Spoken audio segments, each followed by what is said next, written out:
قال فبما أغويتني لأقعدن لهم صراطك المستقيم।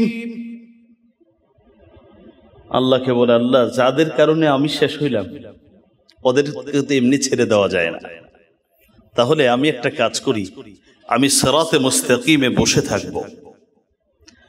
যেই পথ দিয়ে প্রতিটি মানুষকে জান্নাতে যেতে হবে, যেই পথ দিয়ে তোমার সাক্ষাৎ পাওয়া লাগবে, যেই পথ দিয়ে তোমার হাবিবের হাতে হাউজে কাউসার অথবা শাফাআত নসিব হবে, আমি ওই পথে বসে থাকব, নবীদের পথে আমি বসে থাকব, যাতে করে একজন মানুষও পরীক্ষা না দিয়ে অতিক্রম করতে না পারে।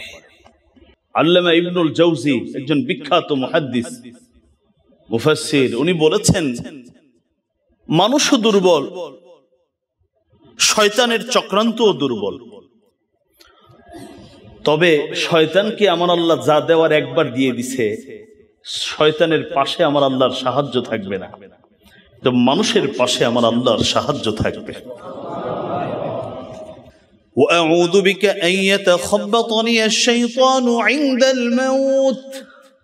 মৃত্যুর সময় একেবারে শেষ মুহূর্তে যে শয়তান তার সর্বশক্তিটা প্রয়োগ করে মানুষকে ঈমান থেকে মাহরুম করে, ওই সময় থেকে আমাকে শয়তানের প্ররোচনা থেকে হেফাজত করো। কোরআনে কারীমে আল্লাহ রাব্বুল আলামিন শয়তান সম্পর্কে, ইবলিস সম্পর্কে বারংবার বলেছেন, বিভিন্ন ভাষায় বলেছেন। বলেছেন, ওরা তোমাদের প্রকাশ্য শত্রু, শত্রুকে কোনোদিন বন্ধুরূপে গ্রহণ করো না।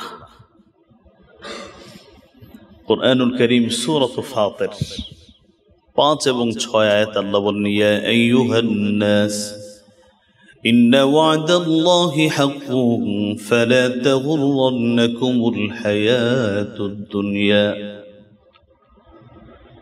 يا أيها الناس إن وعد الله حق فلا تغرنكم الحياة الدنيا ولا يغرنكم بالله الغرور إن الشيطان لكم عدو فاتخذوه عدوا إنما يدعو حزبه ليكونوا من أصحاب السعير। আল্লাহ বলেন, হে মানব সকল, ইন্না ওয়াদাল্লাহি হক, আল্লাহর প্রতিশ্রুতি সত্য। ফালা তাগুররান্নাকুমুল হায়াতুদ দুনিয়া, দুনিয়ার জীবন যেন তোমাদেরকে একেবারে ধোঁকায় ফেলে না রাখে। ওয়ালা ইয়াগুররান্নাকুম বিল্লাহিল গরুর,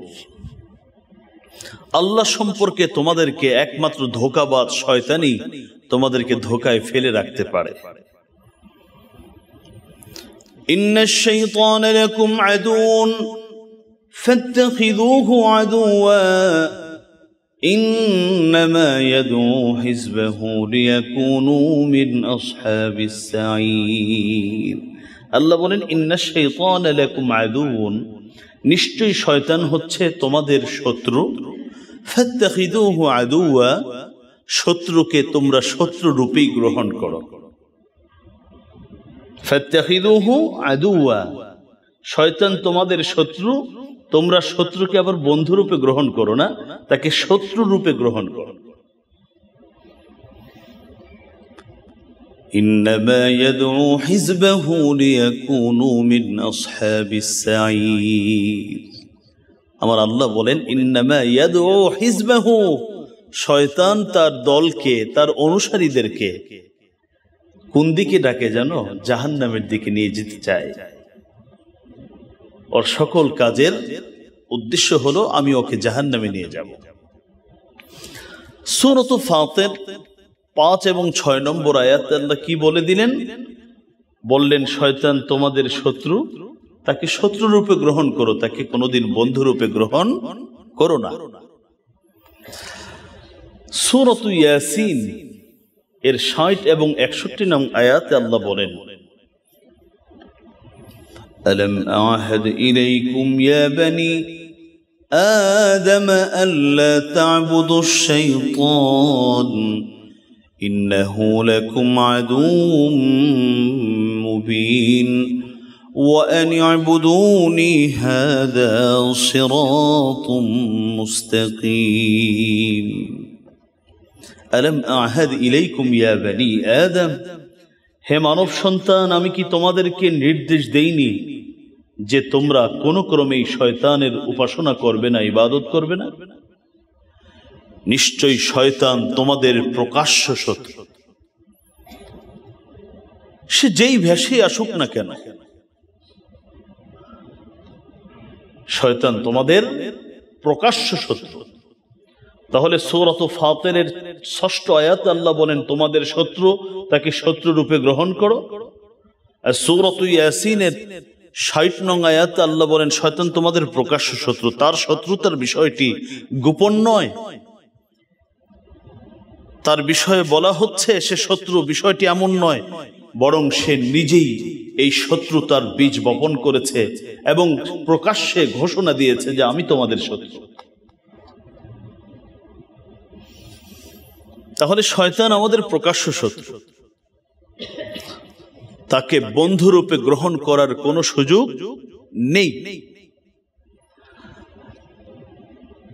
প্রতিদিন বারংবার সিরাতে মুস্তাকিম আমরা আল্লাহর কাছে চাই, কারণ আমাদের প্রকাশ্য শত্রু ঘোষণা দিয়েছে, চ্যালেঞ্জ ছুড়ে দিয়েছে আমার আল্লাহর কাছে, বলেছে যে যে সিরাতে মুস্তাকিম মানুষকে জান্নাতে নিবে, আমি ওই সিরাতে মুস্তাকিমের মাঝে দাঁড়ায় থাকবো, বসে থাকবো, আমি পাহারাদারি করব। সিরাতে মুস্তাকিম দিয়ে কে কে যায় আমি সবাইকে ধরব, যেভাবে ধরা দরকার সেভাবে ধরব। যেহেতু আমার আলোচনার বিষয়টা, আমি একটা বিশেষ কথা মেসেজ আপনাদেরকে দিতে চাই। মূল আমার আলোচনার বিষয়টা হলো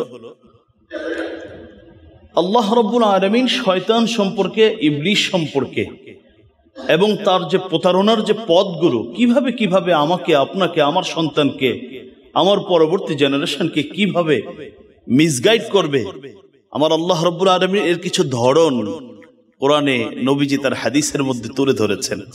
এগুলো যদি আমাদের জানা থাকে তাহলে আমরা অনেকাংশেই শয়তানের প্ররোচনা থেকে বেঁচে যাব। আমার আল্লাহ যেহেতু সতর্ক করেছেন শয়তান সম্পর্কে, নবী যেহেতু সতর্ক করেছেন শয়তান এবং শয়তানের বিভিন্ন পদক্ষেপ সম্পর্কে, এজন্য এগুলো আমাদের জানা থাকা দরকার।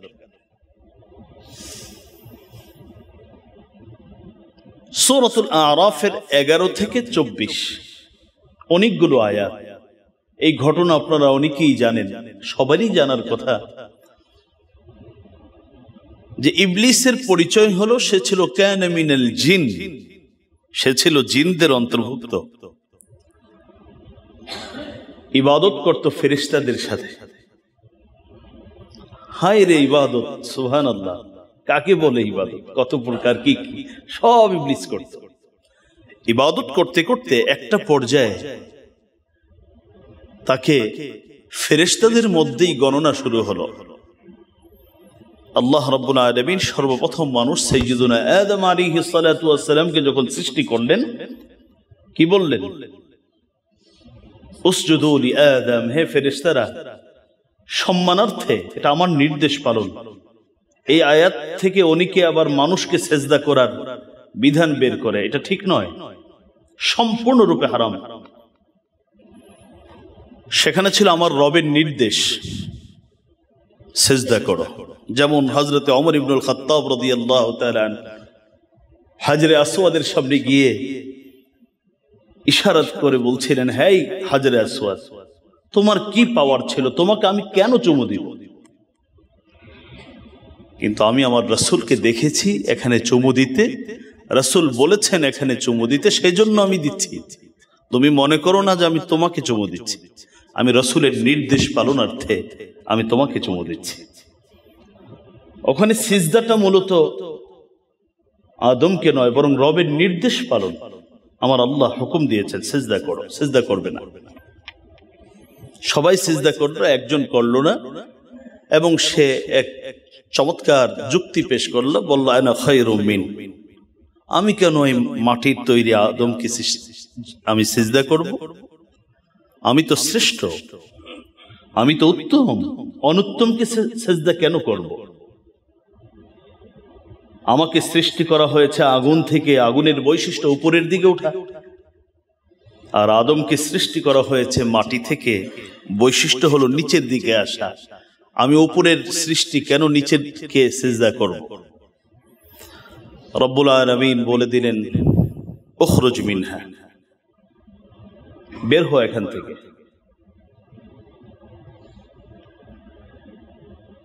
আমার এখানে অহংকার করার, যুক্তি পেশ করার, আমার নির্দেশের পরে আমার নির্দেশ উপেক্ষা করার কোনো সুযোগ নেই, বের হও এখান থেকে। সূরাতুল আরাফের 16-17 আয়াতগুলো আপনারা পড়লে পাবেন। তখন সে বলল যে আল্লাহ, আমি তো যাব, বের তো করেই দিয়েছেন, যাব, একেবারে খালি হাতে গিয়ে করব, কিছু আমাকে দিয়ে দেন, কি চাস? সূরাতুস সাদের মধ্যে আল্লাহ পাক আলোচনা করেছেন, তখন বলল যে আনজিরনি ইলা ইয়াউমি ইউবাসুন, এক নাম্বার তোমার কাছে চাওয়া হলো আমার হায়াতটা লম্বা করে দাও, কিয়ামত পর্যন্ত যেন আমি বেঁচে থাকি। 2 নাম্বার, আমি বিভিন্ন আকার ধারণ করব, আমাকে যেন আমি বিভিন্ন আকার ধারণ করতে পারি, আমি যেন মানুষকে দেখি, মানুষ যেন আমাকে না দেখে। আল্লাহ বললেন সব মঞ্জুর। মুহাক্কিক উলামায়ে কেরাম বলেন আল্লাহ পাক ইবলিসের দোয়া কবুল করেছেন, ইবলিসের চাওয়া আল্লাহ কবুল করেছেন। আমরা যে অনেক সময় মন ভেঙে নিরাশ হয়ে পড়ি যে হয়তো আমি যে পরিবার উল্টাপাল্টা করছে, আমার মাফ করবে না, এবং এটাও একটা শয়তানের ধোঁকা। তখন সে আল্লাহর কাছে মাফ চায় না। কিন্তু আশ্চর্য বিষয়, কোরআন দ্বারা প্রমাণিত যে আল্লাহ পাক ইবলিসের দোয়া কবুল করেছেন। তার মানে হলো আমাদেরও সুযোগ আছে আল্লাহর কাছ থেকে দোয়া কবুল করার। যাই হোক, এক পর্যায়ে ইবলিস বলল, আল্লাহ পাক সব দিলেন, ইবলিস বলল যে ঠিক আছে, এই মানুষের জন্যই তো আমার জান্নাত হারাতে হলো, ইবাদতের পরিবেশ হারাতে হলো, নোংরা পৃথিবীতে যেতে হচ্ছে। আমার কাজ হলো সুম্মা লাআতিয়ান্নাহুম মিন বাইনি আইদিহিম ওয়া মিন খালফিহিম ওয়া আন আইমানিহিম ওয়া আন শামাইলিহিম ওয়া লা তাজিদু আকসারাহুম শাকিরিন। قال فبما أغويتني لأقعدن لهم صراطك المستقيم। আল্লাহকে বলে, আল্লাহ যাদের কারণে আমি শেষ হইলাম ওদেরকে তো এমনি ছেড়ে দেওয়া যায় না, তাহলে আমি একটা কাজ করি, আমি সিরাতে মুস্তাকিমে বসে থাকব। যেই পথ দিয়ে প্রতিটি মানুষকে জান্নাতে যেতে হবে, যেই পথ দিয়ে তোমার সাক্ষাৎ পাওয়া লাগবে, যেই পথ দিয়ে তোমার হাবিবের হাতে হাউজে কাউসার অথবা শাফাআত নসিব হবে, আমি ওই পথে বসে থাকব, নবীদের পথে আমি বসে থাকব, যাতে করে একজন মানুষও পরীক্ষা না দিয়ে অতিক্রম করতে না পারে। আমার আল্লাহ রাব্বুল আলামিন সূরাতুস সাদে বলে দিয়েছেন তুমি করতে পারবা, তবে আমার কিছু বান্দা আছে, একনিষ্ঠ বান্দা, যারা আমাকে রব হিসেবে মেনে নিয়েছে, ওদেরকে পারবা না, কিন্তু চেষ্টা করবা। আমার আল্লাহ রাব্বুল আলামিন ওদিক দিয়ে ও চ্যালেঞ্জ ছুড়ে দিল, এদিক দিয়ে বললেন পড় নামাজের মধ্যে ইহদিনাস সিরাতাল মুস্তাকিম সিরাতাল লাযীনা আন'আমতা আলাইহিম গায়রিল মাগদুবি আলাইহিম ওয়ালাদ-দাল্লিন। আমিন। সিরাতে মুস্তাকিমের দোয়া করো, বারংবার করো। কি আশ্চর্য বিষয়, আপনাদেরকে একটি কথা না বললেই নয়। সূরাতুন নিসা 28 আর সূরাতুন নিসা 66, দুইটা আয়াত। সূরাতুন নিসার 66 নং আয়াতে আল্লাহ বলেন ইন্না কাইদাশ শাইতানি কানা দাঈফা, শয়তানের যত কৌশল আছে এটা খুব দুর্বল। সূরাতুন নিসার 76 নং আয়াতে আল্লাহ বলেন যে শয়তানের চক্রান্ত, কৌশল, কূট কৌশল খুব দুর্বল। আর সূরাতুন নিসার ২৮ নং আয়াতে আল্লাহ বলেন মানুষকে সৃষ্টি করা হয়েছে দুর্বল করে। খুব সূক্ষ্ম কথা। ৭৬ নং আয়াত সূরাতুন নিসা, আল্লাহ বলেন শয়তানের ষড়যন্ত্র, চক্রান্ত সবকিছু খুবই দুর্বল, এটা খুব বেশি একটা শক্তিশালী না। আর সূরাতুন নিসার ২৮ নং আয়াতে আল্লাহ বলেন মানুষকে আমি সৃষ্টি করেছি খুব দুর্বল করে। তবে আল্লামা ইবনুল জাওজি, একজন বিখ্যাত মুহাদ্দিস, মুফাসসির, উনি বলেছেন মানুষও দুর্বল, শয়তানের চক্রান্তও দুর্বল। তবে শয়তানকে আমার আল্লাহ যা দেওয়ার একবার দিয়ে দিছে, শয়তানের পাশে আমার আল্লাহর সাহায্য থাকবে না, তো মানুষের পাশে আমার আল্লাহর সাহায্য থাকবে। আমার আপনার সাথে আমার আল্লাহর সাহায্য থাকবে। আর আল্লাহর সাহায্য যখন থাকবে, শয়তান সুবিধা করতে পারবে না।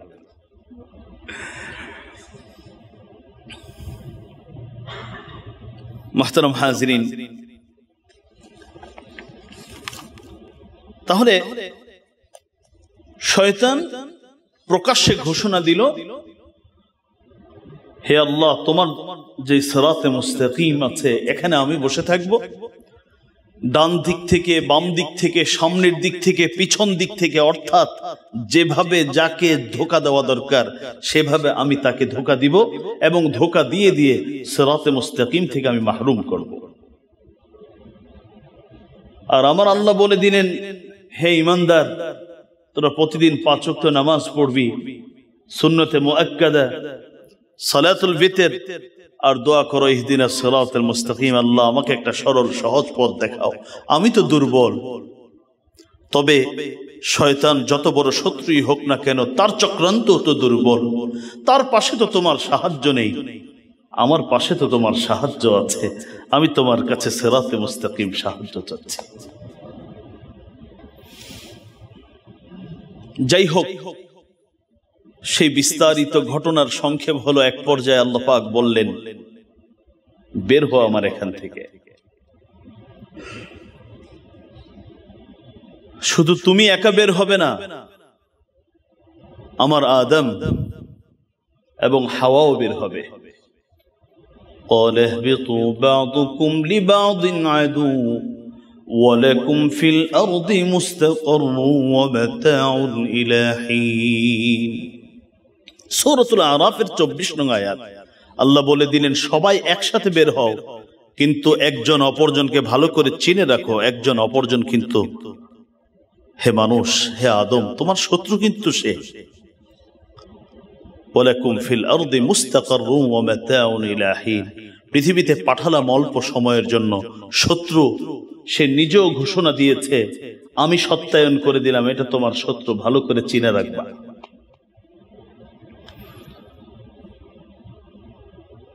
সাইয়্যিদুনা আদম এবং হাওয়ার সেই ঐতিহাসিক দোয়া, রব্বানা যালামনা আনফুসানা ওয়া ইল্লাম তাগফির লানা ওয়া তারহামনা লানাকুনান্না মিনাল খাসিরিন। দোয়া করলেন। আল্লাহ পাক ওই যে অসুন্দর কাজ তারা করেছেন, খুশি হয়ে গেলেন, কিন্তু পাঠিয়ে দিলেন পৃথিবীতে। এবার শুরু হলো তার সেই মিশন, তার শত্রুতা। সে তো ওই জান্নাত থেকে নিয়ে আসছে, এটা পৃথিবীতে তার শত্রুতা শুরু হলো। একজন মানুষ, তার জীবনের এমন কোনো ধাপ নেই, এমন কোন সময় নেই মানুষের জীবন যেটা কাটে না যেই সময়ে শয়তান আমাকে আপনাকে প্ররোচনা দেয় না। প্রতিটি মুহূর্তে, যখন আমি আপনি ঘুমিয়ে থাকি, তখনও শয়তান আমাকে আপনাকে ধোঁকা দেওয়ার চেষ্টা করে। যখন আমি আপনি অসুস্থ হয়ে বিছানায় পড়ে থাকি, শয়তানের মিশন বন্ধ হয় না, তার দুষ্টমি শয়তানি বন্ধ হয় না। আমার অভাবে, আমার সচ্ছলতায়, আমার সফরের অবস্থায়, আমার বাসায় থাকা অবস্থায়, সর্বাবস্থায় মানুষের পিছনে লেগে আছে আমার সেই চিরশত্রু শয়তান। তার টার্গেট আমাকে সিরাতে মুস্তাকিম থেকে দূরে সরাবে। আর প্রত্যেক নবীদের দায়িত্ব ছিল, এবং নবীদের পরে যারা নবীর প্রকৃত ওয়ারিস তাদের দায়িত্ব হলো মানুষকে সিরাতে মুস্তাকিমের পথ দেখায় দেওয়া। আর বান্দাকে বলা হয়েছে তুমি আমার কাছে সিরাতে মুস্তাকিম চাইতে থাকো। তুমি দুর্বল, শয়তানের চক্রান্ত দুর্বল, কিন্তু শয়তানের চক্রান্ত বাস্তবায়নের পিছনে আমার মতো পড়া শক্তি নেই। আমি তো মহা শক্তিধর। আমি তোমাকে সিরাতে মুস্তাকিম পৌঁছে দেবার পিছনে আমার সাহায্য তোমার পাশে থাকবে।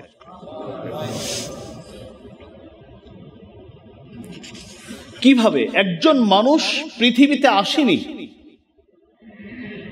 বাবার ঔরসে, তখন থেকে শয়তানি শুরু হয়েছে আমার আপনার পিছনে, সবার পিছনে।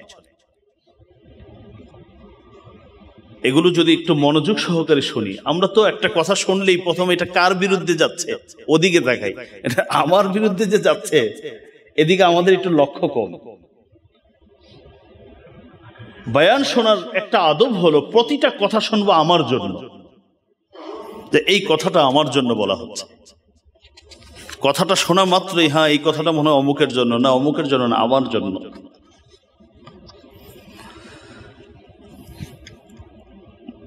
আমি এখনো পৃথিবীতে আসিনি, আমি মার গর্ভেও এখনো আসিনি, আমি বাবার ঔরসে,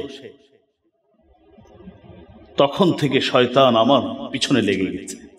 হাদিস শোনো, হাদিস বুখারীর হাদিস, হযরতে আব্দুল্লাহ ইবনে আব্বাস রাদিয়াল্লাহু তাআলা আনহুমা থেকে বর্ণিত। তিনি বলেন রাসূল করিম সাল্লাল্লাহু আলাইহি ওয়াসাল্লাম নির্দেশ দিয়েছেন, لو أن أحدكم إذا أتى أهله قال بسم الله اللهم جنبنا الشيطان وجنب الشيطان ما رزقتنا। স্বামী এবং স্ত্রীর যে একটা মধুর মিলন হয়, যখন মধুর মিলনের দিকে যাবে, আল্লাহ রাসূল বলেন তোমাদের যে কোন স্বামী স্ত্রীর কাছে যাবে, যাওয়ার আগে তুমি পড়ো বিসমিল্লাহ আল্লাহুম্মা জান্নিবনা আশ-শাইতান ওয়া জান্নিবিশ শাইতান মা রাযাকতানা। হে আল্লাহ, আমি যেই পথে অগ্রসর হচ্ছি তোমার নামে অগ্রসর হচ্ছি, তুমি আমাকে আমাদেরকে শয়তানের প্ররোচনা থেকে বাঁচাও। ওয়া জান্নিবিশ শাইতান মা রাযাকতানা, আর যেই সন্তান তুমি দিতে পারো, যেটা দিবা, ওই সন্তানটাকেও তুমি মানবতার শত্রু শয়তানের কবল থেকে রক্ষা করো। এখনো কিন্তু আসেনি মার পেটে, রেহেমে এখনো আসেনি বাবার ঔরসে। আল্লাহ রাসূল বলে দিলেন, হে আমার উম্মত, দোয়া করবে বিসমিল্লাহ আল্লাহুম্মা জান্নিবনা শাইতান, আল্লাহ আমাকে আমার স্ত্রীকে শয়তানের প্ররোচনা থেকে বাঁচাও, এবং তুমি যেই সন্তান দিবে ভবিষ্যতে সেই সন্তানকেও এই মানবতার শত্রু শয়তানের কবল থেকে বাঁচাও। রাসূল বলেন ফাকুদিয়া বাইনাহুমা ওয়ালাদুন লাম ইয়াদুররুহু, ওই মিলনে যদি আল্লাহ কোনো সন্তান নির্ধারণ করে রাখে হয়ে যায়, তাকে শয়তান স্পর্শ করতে পারে না, শয়তান তাকে তেমন একটা সুবিধা করতে পারে না। সহিহ বুখারীর হাদিস। তাহলে তার দুষ্টমি শুরু হলো কখন? মার পেটেও আসি নাই, তখন থেকে লেগে গেছে আমার আপনার পিছনে।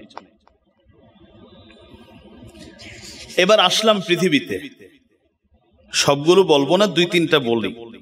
আসলাম পৃথিবীতে, আসা মাত্রই শয়তান আমাকে আপনাকে কি করছে? স্পর্শ করছে, আমার পিছনে লেগে যাচ্ছে। সহিহ বুখারী এবং মুসলিমের হাদিস, হযরত আবু হুরায়রা রাদিয়াল্লাহু তাআলা আনহু থেকে বর্ণিত। নবীজি বলেন, পৃথিবীতে যেই সন্তানই জন্মগ্রহণ করে,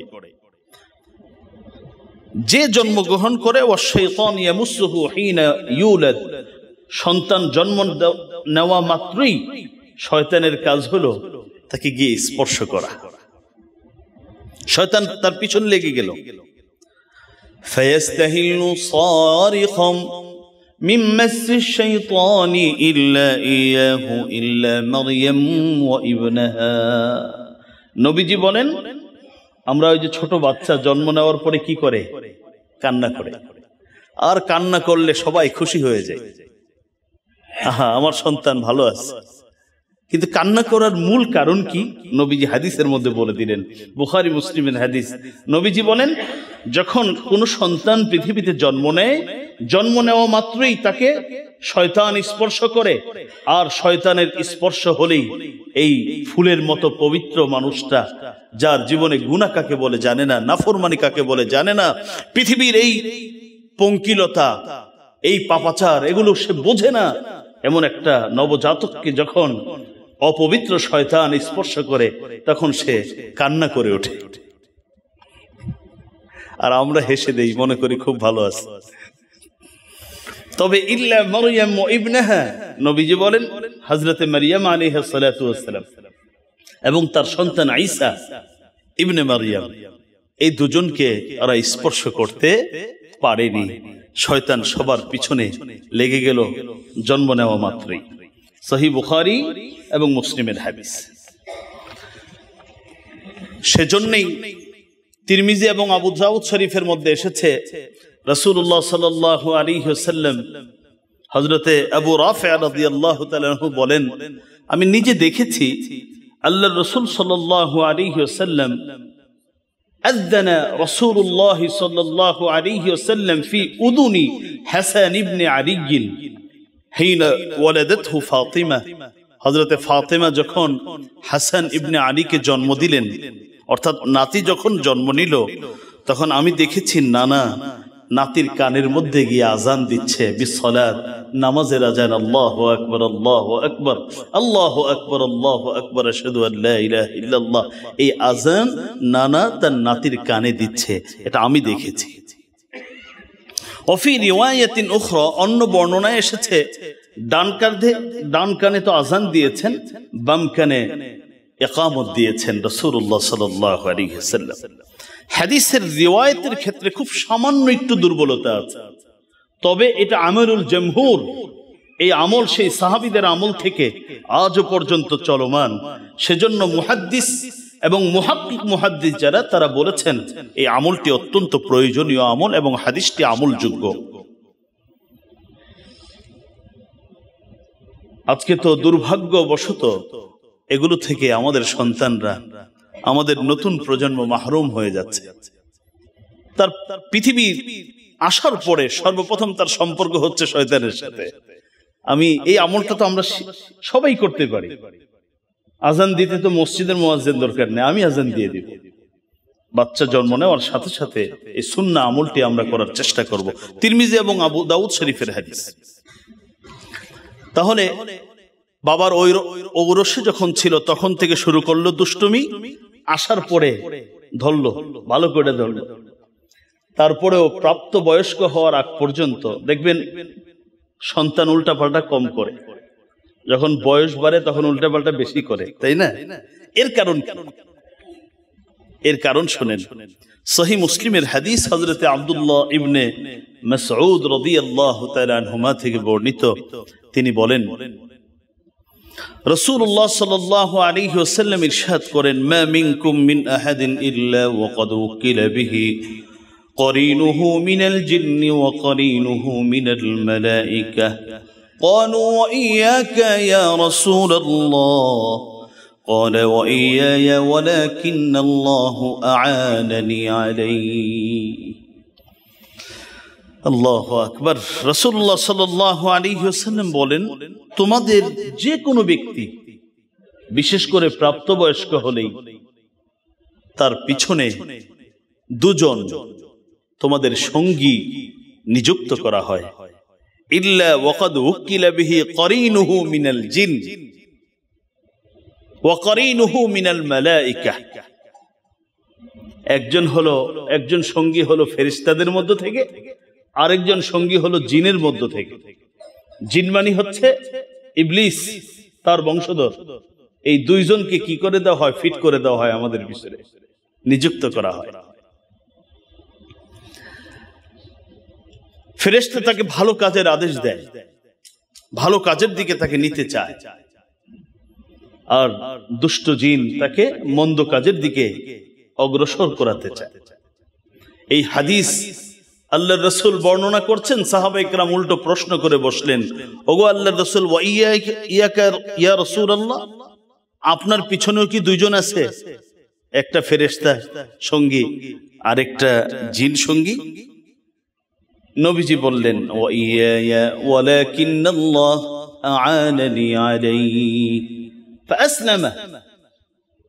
নবীজি বললেন, হ্যাঁ, আমার পিছনেও দুইটা ছিল, এখনো আছে, একটা ফেরেশতা সঙ্গী আর একটা জিন সঙ্গী।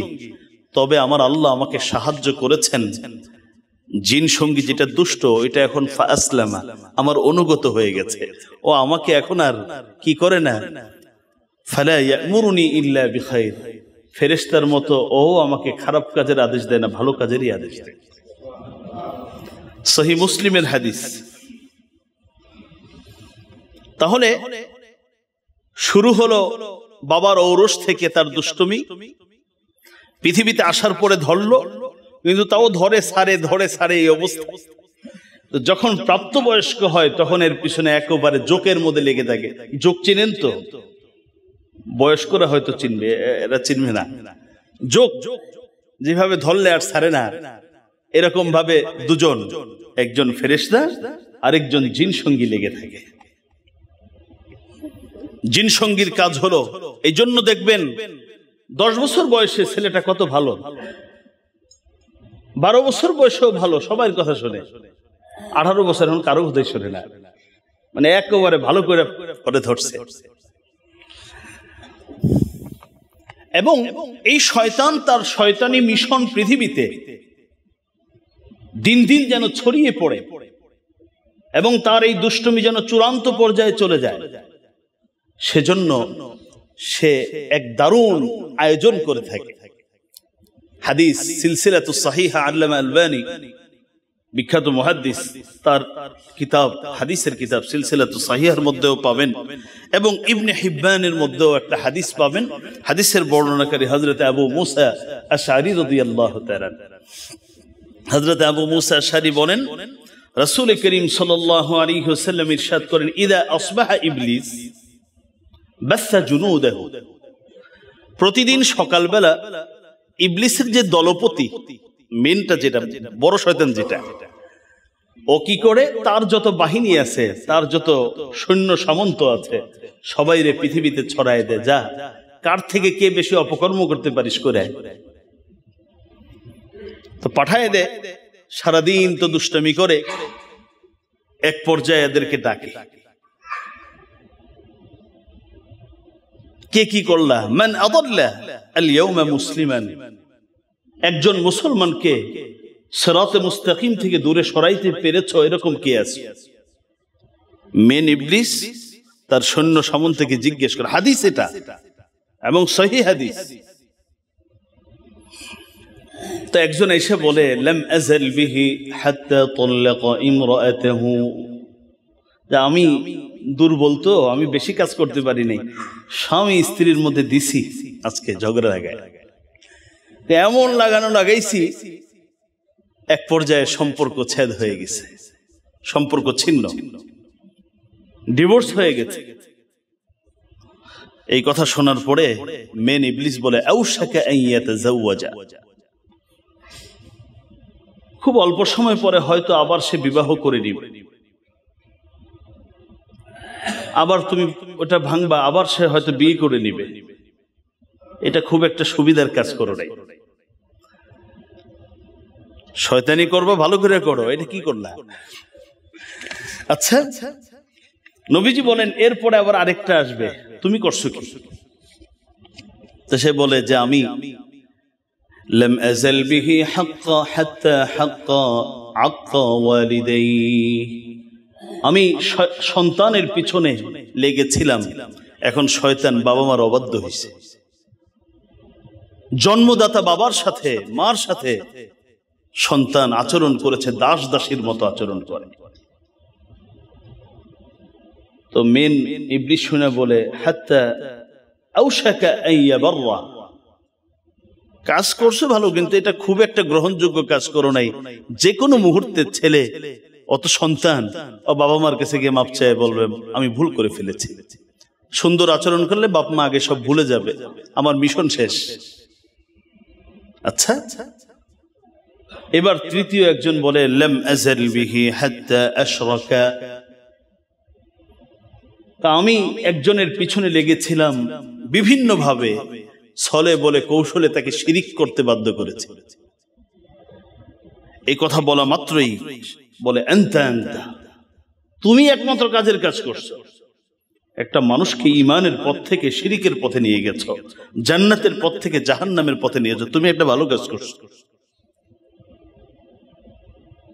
এবং তাকে মুকুট পরায় দেয়। হাদিসের মধ্যে আসছে সে সঙ্গে সঙ্গে ওকে মুকুট পরায় দেয়। হ্যাঁ, তুমি একটা কাজের কাজ। বিজয়ীকে মুকুট পরায় না, ও তার দুষ্টমিতে বিজয়ী হয়েছে। চতুর্থ আরেকজনকে ডাকে, তুমি কি করেছ? সে বলে লাম আযাল বিহি হাত্তা জানা,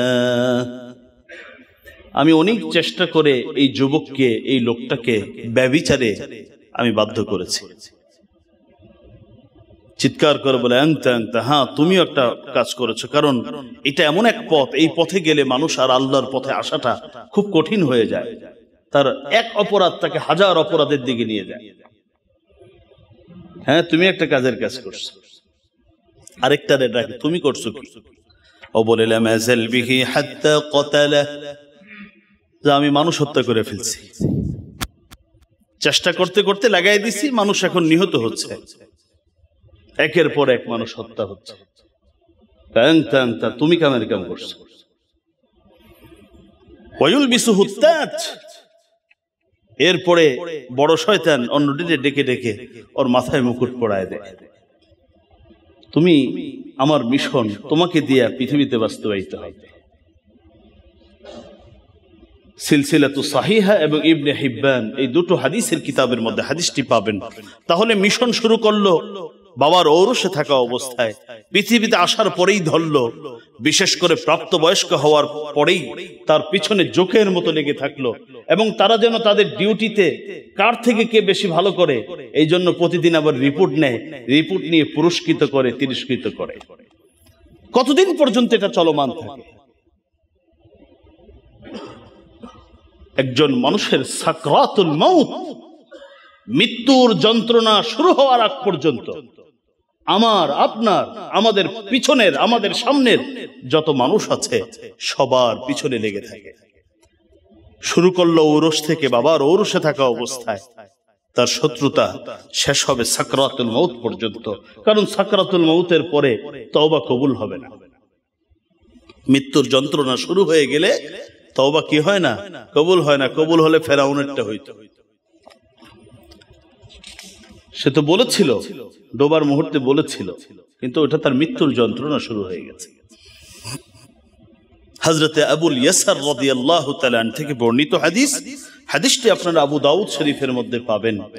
এই হাদিসের মধ্যে আসছে, আবুল ইয়াসার বলেন, আমি রাসূলুল্লাহ সাল্লাল্লাহু আলাইহি ওয়াসাল্লামকে একটি দোয়া করতে শুনেছি। দোয়াটি হলো আল্লাহুম্মা ইন্নী আউযু বিকা মিনাল হাদমি ওয়া আউযু বিকা মিনাত তারাদ্দি ওয়া আউযু বিকা মিনাল গরকি ওয়াল হারকি ওয়াল হারামি ওয়া আউযু বিকা আন ইয়াতাখাব্বাতানি আশ-শাইতান। নবীজি দোয়া করতেন, হে আল্লাহ, অনেকে বিল্ডিং চাপা পড়ে মানুষ মারা যায়, বিল্ডিং ভেঙে যায়, আল্লাহ হেফাজত করেন আমাদেরকে। বিল্ডিং চাপা পড়ে মানুষ মারা যায়। রাসূলুল্লাহ দোয়া করেছেন ১৫০০ বছর আগে, যে বিল্ডিং চাপা পড়ে, ছাদ ধসে পড়ে বা মাটি চাপা পড়ে মৃত্যু থেকে, হে আল্লাহ আমাদেরকে তুমি রক্ষা করো। ২ নম্বর, ওয়া আউযু বিকা মিন আন তারাদ্দি, উপর থেকে পড়ে গিয়ে অনেকে মারা যায়, অনেকে ফেলে দেয়, বিভিন্ন ভাবে মানুষ মারা যায়, উপর থেকে, ছাদের উপর থেকে। আল্লাহর কাছে পানাহ চাইতেন, হে আল্লাহ, উপর থেকে পড়ে এই ভয়ঙ্কর মৃত্যু থেকে তুমি আমাদেরকে রক্ষা করো। 3 নম্বর দোয়া করতেন, ওয়া আউযু বিকা মিনাল হারাকি ওয়াল গরাকি ওয়াল হারাম। হে আল্লাহ, আগুনে জ্বলে জ্বলে মৃত্যু থেকে আমাদেরকে রক্ষা করো, আগুনে পুড়ে মরা থেকে রক্ষা করো, পানিতে ডুবে মৃত্যুবরণ থেকে আমাদেরকে বাঁচাও। ওয়াল হারামি, এমন বয়স থেকে বাঁচাও যেই বয়সে গেলে সবাই আমাদেরকে বোঝা মনে করবে। মানুষের একটা বয়স আছে, যেই বয়সে পরিবারের আত্মীয় স্বজন সমাজের মানুষ মনে করে এটা একটা আযাব, এটা মরে না কেন? নবীজি এই বয়স থেকে পানাহ চেয়েছেন যে আল্লাহ, ওই বয়সে আমাকে নিও না, এর আগেই ঈমানের সাথে, সুস্থতার সাথে, গুনাহ মুক্ত অবস্থায়, ঋণ মুক্ত অবস্থায় কবুল করে এই দোয়া করা উচিত। وأعوذ بك أن يتخبطني الشيطان عند الموت। মৃত্যুর সময় একেবারে শেষ মুহূর্তে যে শয়তান তার সর্বশক্তিটা প্রয়োগ করে মানুষকে ঈমান থেকে মাহরুম করে, ওই সময় থেকে আমাকে শয়তানের প্ররোচনা থেকে হেফাজত করো। وأعوذ بك أن أموت في سبيلك مدبرا وأعوذ بك أن أموت مدلغا لديغا। যুদ্ধের ময়দান, যেই যুদ্ধটা কোরআন এবং সুন্নাহ অনুযায়ী, এই যুদ্ধের ময়দান থেকে অনেকে পালিয়ে এরপরে কি করে মারা যায়, আল্লাহ ওই মৃত্যু থেকে আমাকে বাঁচাও, সাপের দংশন থেকে আমাকে বাঁচাও। কি রাসেল ভাইপা না কি জানি একটা শুনেছি, ১৫০০ বছর আগে রাসূলুল্লাহ সাল্লাল্লাহু আলাইহি ওয়াসাল্লাম এই হাদিস, ১৫০০ বছর আগের হাদিস, নবীজি এইভাবে পানাহ চাইতেন যে আল্লাহ, বিল্ডিং ধসে, মাটি ধসে মৃত্যু থেকে, বিল্ডিং উঁচু জায়গা থেকে পড়ে মৃত্যু থেকে,